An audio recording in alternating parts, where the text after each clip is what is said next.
À plus de 70 ans, on n'est plus éligible. Loïc Le Floch-Prigent, bonjour. Bonjour.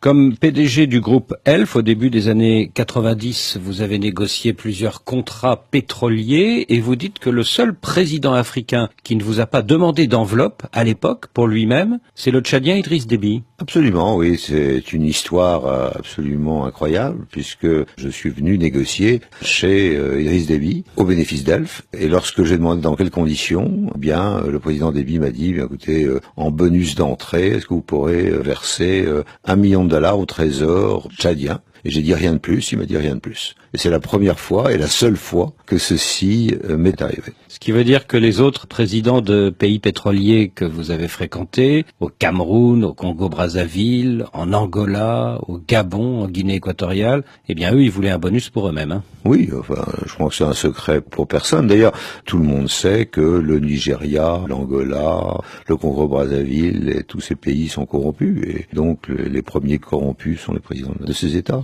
Et alors, cet argent qu'ils vous réclamaient, vous le versiez sous quelle forme? Oh oui, les comptes offshore, ça se passe très bien, et sans difficulté. Et C'est-à-dire ça continue à se faire d'ailleurs.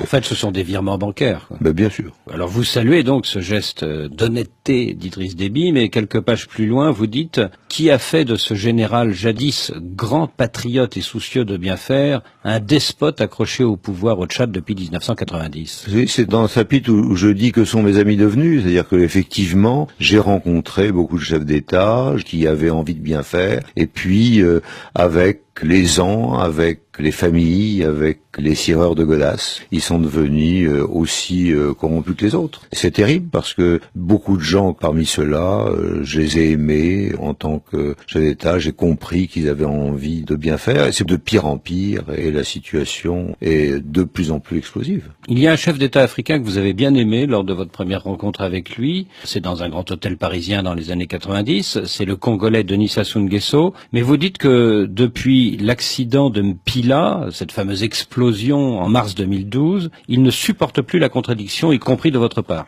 Ça, il est clair qu'il ne supporte pas la contradiction, c'est-à-dire que le fait d'avoir cette explosion près de chez lui l'a conduit à penser que c'était un attentat.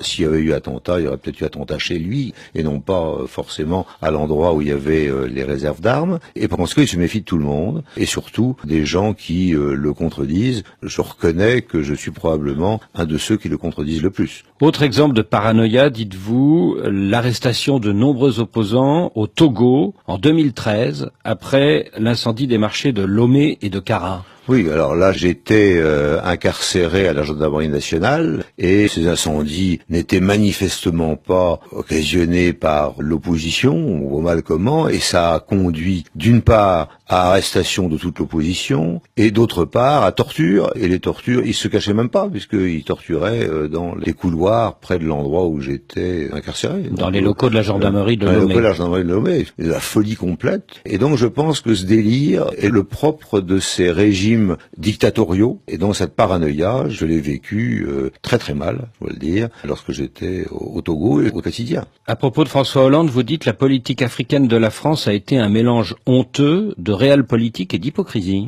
Oui, parce que d'une part, on considérait que puisque les dirigeants étaient là, il fallait les conserver et on les a mis au pinacle, et c'est le cas en particulier de Sassou Nguesso au Congo-Brazzaville. De l'autre, on a dit oui, mais on va sauver le monde entier grâce aux armées, et pendant le même temps, eh bien, on a installé à temps plein des dictateurs en disant non, c'est la démocratie, et en fermant les yeux, c'est ça l'hypocrisie, sur les élections. Alors, on ne va pas regarder, et l'ensemble de l'Union européenne, comme de la France, comme de la francophonie, veut bien regarder les bureaux de vote, mais ne veut pas regarder si les votes sont conformes à la réalité. Oui, mais tout de même, il semble que François Hollande ait été beaucoup moins complaisant à l'égard de certains régimes, comme celui de Denis Sassou Nguesso, que son prédécesseur Nicolas Sarkozy, non? Il n'y a pas eu de visite de François Hollande à Brazzaville, par exemple. C'est ça que j'appelle l'hypocrisie. C'est-à-dire que on dit oui, vous êtes quand même pas bien, mais d'un autre côté, on laisse faire. C'est ça l'hypocrisie. Alors j'aime mieux carrément simplement dire voilà, on le soutient ou on le soutient pas, mais cette espèce d'entre-deux, c'est de l'hypocrisie. Alors évidemment, vous avez aussi des pages très intéressantes sur le développement du continent africain, vous qui avez dirigé de grands groupes industriels,